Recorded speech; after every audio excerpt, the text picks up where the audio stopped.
क्या हो अगर आप 22 सालों तक भक्ति करते रहे लेकिन आपको लाभ की जगह केवल हानि और अशांति मिले। दर्शकों, ऐसी ही कहानी थी अंबाला हरियाणा के रहने वाले बलविंदर सिंह जी की। बलविंदर जी सिख धर्म से ताल्लुकात रखते हैं और इन्होंने 22 सालों तक राधा स्वामी पंथ द्वारा बताई गई भक्ति साधना की, लेकिन फिर भी इन्हें न तो शारीरिक सुख मिला और न ही मानसिक शांति। लेकिन दर्शकों, आज बलविंदर सिंह जी का कहना है कि जब से मैंने संत रामपाल जी महाराज की शरण ग्रहण की है, तब से मेरी जिंदगी पूर्ण रूप से बदल गई है। दर्शकों, आइए जानते हैं कि आखिर बलविंदर सिंह जी ने राधा स्वामी पंथ को छोड़कर संत रामपाल जी महाराज द्वारा बताई गई भक्ति साधना को क्यों अपनाया, और बलविंदर जी ऐसा क्यों कह रहे हैं कि जो मंत्र जाप गुरु नानक देव जी किया करते थे, उस मंत्र का ज्ञान तो मुझे अब हुआ है। सुनते हैं बलविंदर जी की कहानी, उन्हीं की जुबानी। नमस्कार सर। हाँ जी, नमस्कार जी।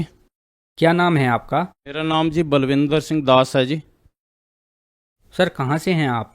मैं अंबाला से हूँ जी, अंबाला डिफेंस कॉलोनी से जी। आर्मी से रिटायर्ड हूँ मैं, नायब सूबेदार रैंक से जी। संत रामपाल जी महाराज जी से नाम उपदेश आपने कब लिया? मैंने जी 2018 में ली जी। सर, संत रामपाल जी महाराज जी से जुड़ने से पहले आपने क्या क्या भक्ति साधनाएं की? हाँ जी, पहले हम सिख धर्म से होते हुए हम गुरुद्वारा में जाते थे और गुरुद्वारा में जो पाठ पूजा है वो करते थे। सुखमनी साहब का पाठ, जपजी साहब का पाठ और 5 बाणियों का पाठ सुबह स्नान करके हम पाठ करते थे। तो उसके बाद बीच में एक और दौर आया कि एक राधा स्वामी मत चला। तो राधा स्वामी के सत्संग होते थे, उसमें भी हम गुरबानी से प्यार करते हुए वहाँ पे भी गुरबानी का विचार होता था, तो हम विचार सुनने के लिए जाते थे। तो वहाँ से प्रभावित होके हम ब्यास गए और वहाँ पे देखा, संगत देखी, बहुत बड़ी संगत देखी मात्रा में। तो वहाँ सत्संग अच्छा लगा, वहाँ से नाम लिया। तो वहाँ पे नाम लेने के बाद हम लगभग 22 साल वहाँ पे चलते रहे, लेकिन कोई लाभ दिखाई नहीं दे रहा था। ये नहीं पता चल रहा था कि परमात्मा कौन है, कैसा है, क्या है, कैसे लाभ देता है। तो वहाँ पे दुख भी आ रहे थे, सुख भी आ रहे थे। तो वहाँ ये बात बताई जाती थी भी दुख तो आएंगे और सहन करने पड़ेंगे। तो ये हम ग्रंथों में पढ़ते थे कि जो परमात्मा का नाम है वो दुखों को काट देता है। यहाँ तक कि राधा स्वामी वाला गुरु खुद कह देता था भी कितने मर्जी कर्म हो, वो जो है परमात्मा के नाम से कट जाते हैं, लेकिन कुछ नहीं कट रहा था। और फिर साथ में ये भी बोलते थे कि ये तो भोगने पड़ेंगे, तो फिर वो भक्ति कैसी। वो जो है उनका नाम है जी गुरिंदर सिंह जी, उनसे नाम लिया था। उनको खुद कैंसर हो गया था पीछे, तो उनको खुद को कैंसर हो गया। तो वो संगत को, जो अपने अनुयायी को कैसे बचा पाएंगे। तो जहां हमें लाभ हो वहीं पे हमें जाना होगा। मंत्र ये देते थे भी ज्योत निरंजन ओंकार रारंकार सोहम और सतनाम। इसका मैंने आर्मी में होते हुए बहुत ज़्यादा जाप किया, तो कोई लाभ नहीं हुआ। भक्ति क्रिया करते थे, बैठ जाते थे और 2.5 घंटे बैठना होता था। 2.5 से भी मैंने तकरीबन ज़्यादा ही भक्ति की है।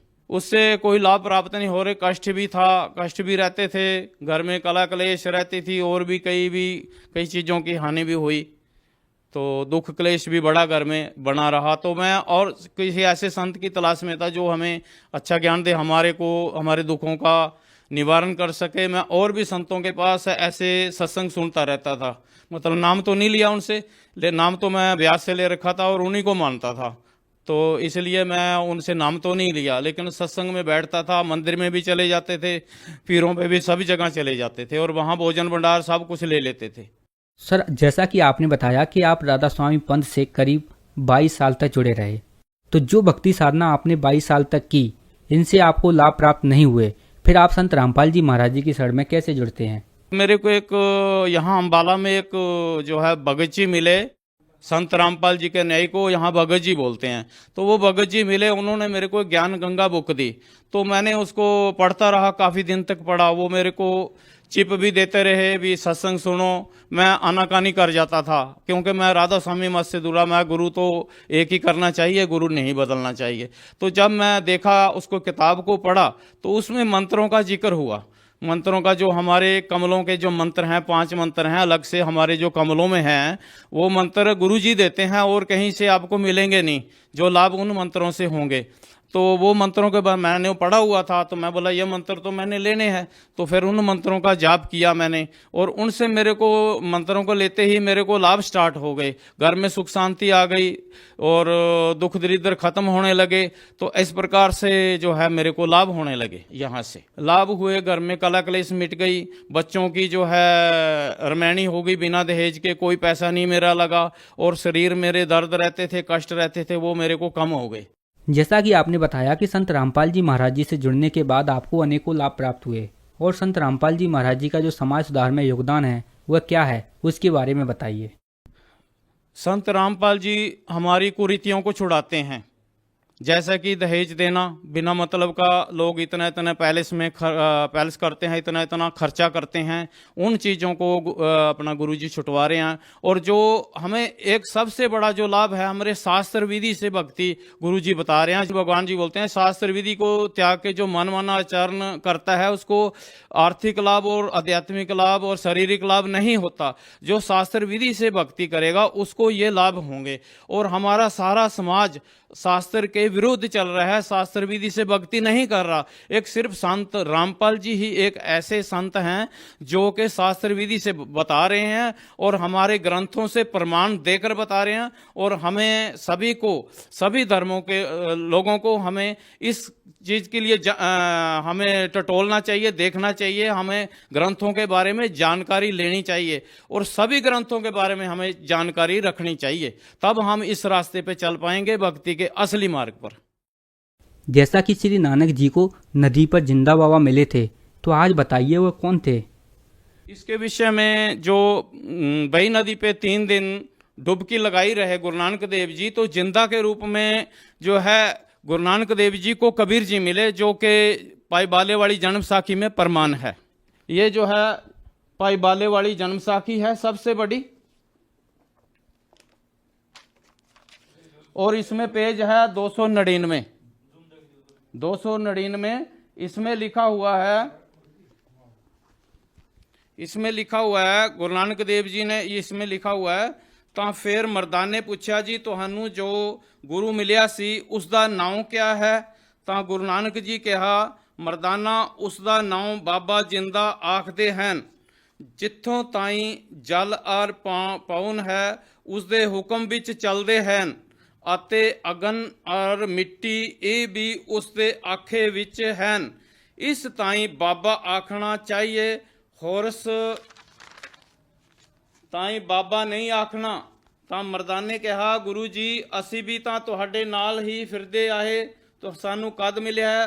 ਤਾਂ ਗੁਰੂ ਨਾਨਕ ਜੀ ਕਿਹਾ ਮਰਦਾਨਾ ਅਜੇ ਤੂੰ ਅਸਾਂ ਥੀ ਨਹੀਂ ਆਇਆ ਸੈਂ, ਜਦ ਅਸੀਂ ਮਿਲ ਆਏ। ਤਾਂ ਮਰਦਾਨੇ ਕਿਹਾ ਜੀ ਕਦ ਗਏ ਸੋ। ਤਾਂ ਗੁਰੂ ਜੀ ਕਿਹਾ ਜਦ ਸੁਲਤਾਨਪੁਰ ਵਿੱਚ ਡੁਬਕੀ ਲਾਈ ਸੀ, तब मर्दाना असी 3 दिन उस पास रहे सी।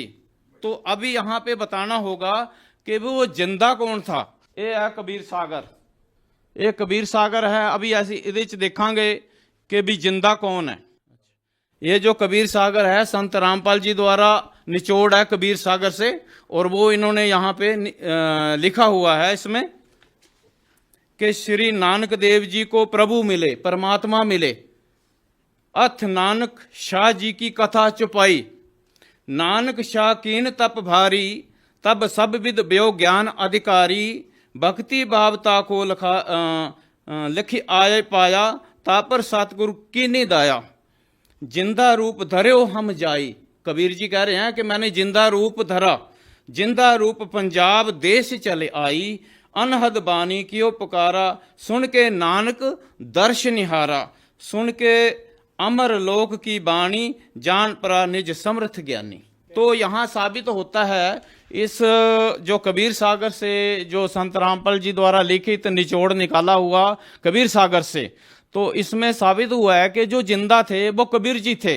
और जो है यहाँ ये भी लिखा हुआ, पढ़ सकते हैं इसको, गुरु नानक देव जी ने पहले 60,000 जन्म लिए, तब इनको जब जिंदा रूप में बही नदी में मिले और इनको ज्ञान दिया। और ये भी बताया कि मैं काशी में भी रहता हूँ, जुलाई का काम करता हूँ, तो गुरु नानक देव जी की जो पहली उदासी है वो काशी की थी। आप इस चीज को मैं सिख भाइयों से ये हाथ जोड़ के बेनती करता हूं कि पहली उदासी चेक कर लेना कि पहली उदासी गुरु नानक देव जी की काशी जी की थी और कबीर जी से जाके मिले थे। फिर इन्होंने प्रचार करना शुरू किया था और लोगों ने उस प्रचार को माना नहीं, गुरु नानक जी को तंग किया। इस प्रचार की भी ऐसा प्रचार क्यों कर रहे हैं? जैसा कि आपने बताया कि संत रामपाल जी महाराज ने जो ज्ञान बताया है वह सिख धर्म के जितने भी पवित्र सदग्रंथ हैं, जो आपने दिखाए कि जो जिंदा बाबा मिले थे वह कबीर धालू सिख धर्म से अभी संबंधित हैं, उन्हें आप क्या संदेश देना चाहते हैं? मैं ये संदेश देना चाहता हूं, ज्ञान को अच्छी तरह से समझें। जबकि गुरु ग्रंथ साहब में भी लिखा हुआ है 721 पन्ने पे, एक अर्ज गुस्तम पेश तो दर कून करतार हक्का कबीर करीम तुम बे परवदिगार। और पाई बाले वाली सब तो बड़ी जन्मसाखी में भी लिखा हुआ है, जब रुकन दिन से बात हुई तो वहां पे भी लिखा हुआ है भी सुन रुकन दिन सच्चा सुन जवाब खालक आदम सिरजिया आलम वड्डा कबीर। और सिर पीरां दा पीर सजदे करे खुदाए नु आलम वड्डा कबीर। तो संत रामपाल जी सीधे सीधे हमें यह बता रहे हैं कि जो कबीर जी हैं पूर्ण ब्रह्म हैं, पूर्ण परमात्मा हैं। और गुरु नानक देव जी भी उन्हीं के शरण में आए थे, जो बही नदी में डुबकी लगाए और 3 दिन वहां सतलोक में कबीर जी के पास रहे। और फिर वहां से कबीर जी ने बताया था कि भी मैं जो है काशी में भी रहता हूं। तो पहली उदासी गुरु नानक देव जी काशी। सिख भाइयों से प्रार्थना है कि ज्ञान को समझें और सही मार्ग को अपनाएं। परमात्मा की भक्ति सब कर रहे हैं, लेकिन ठीक ढंग से की जाए। इसी बीच हम आपसे यह जानना चाहते हैं कि उन श्रद्धालुओं को आप क्या संदेश देना चाहते हैं जो डेरा ब्यास राधा स्वामी पंथ से लाखों करोड़ों की संख्या में जुड़े हुए हैं। उनका जो विश्वास, जो उनकी आस्था है वह उनके प्रति एकदम अटूट है। लेकिन जैसा कि आपने बताया कि करीबन 22 साल से आप उनसे जुड़े रहे, डेरा ब्यास से कोई आपको आर्थिक और मानसिक कोई भी विशेष प्रकार का लाभ प्राप्त नहीं हुआ, तो उन भाइयों, उन श्रद्धालुओं को आप क्या संदेश देना चाहते हैं और क्या सच्चाई से रूबरू कराना चाहते हैं? मैं सभी भाइयों से मेरी हाथ जोड़ के बेनती है कि जो भी और जगह पे जुड़े हुए हैं, संतों से जुड़े हुए हैं, वो थोड़ा शास्त्रों को जान लें, अपने शास्त्रों को जान ले भी शास्त्र हमारे क्या कह रहे हैं। वो संत रामपाल जी सत्संग सुनाते हैं, उनके ऊपर गौर कीजिए, उनको सुनिए। भक्ति तो हमने सभी ने ही करनी है और शास्त्र विधि से भक्ति करेंगे तो लाभ होंगे। और मैं कोई किसी संत की तरफदारी नहीं कर रहा, किसी की मैं बुराई नहीं कर रहा, मैं सच्चाई को बता रहा हूँ। अगर समझ में आती है तो ठीक है, लाभ होंगे। लाभ ये है कि यहाँ पे भक्तों को बहुत सारे लाभ हुए हैं, मेरे सामने आए हैं। लोगों के कैंसर ठीक हुए हैं, यहाँ पे बीमारियाँ ठीक हुई हैं, बहुत सारे लाभ हुए हैं।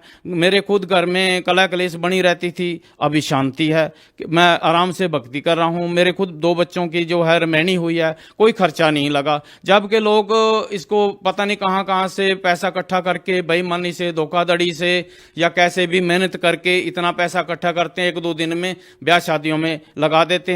और नशा पता नहीं क्या क्या चीजें वहां यूज होती हैं। तो उन सभी से संत रामपाल जी हमें दूर करते हैं और हमारी बुराइयों को हटा के सच्ची भक्ति, सच्चा मार्ग दे रहे हैं। और समाज में जो है एक अच्छा माहौल पैदा हो रहा है। तो जो श्रद्धालु आज आपको देख रहे हैं, यदि वह संत रामपाल जी महाराज जी से जुड़ना चाहें तो कैसे जुड़ सकते हैं? टीवी के ऊपर जो पट्टी चलती है उसके ऊपर नंबर दिया हुआ है, उस नंबर से संपर्क करके आप संत रामपाल जी से जुड़ सकते हैं और नाम दीक्षा ले सकते हैं और खुशियां प्राप्त कर सकते हैं। सर बहुत बहुत धन्यवाद आपका। ठीक है, सत साहेब जी। दर्शकों, अभी आपने सुने संत रामपाल जी महाराज से दीक्षा प्राप्त करके सुखी हुए भक्त के अनुभव।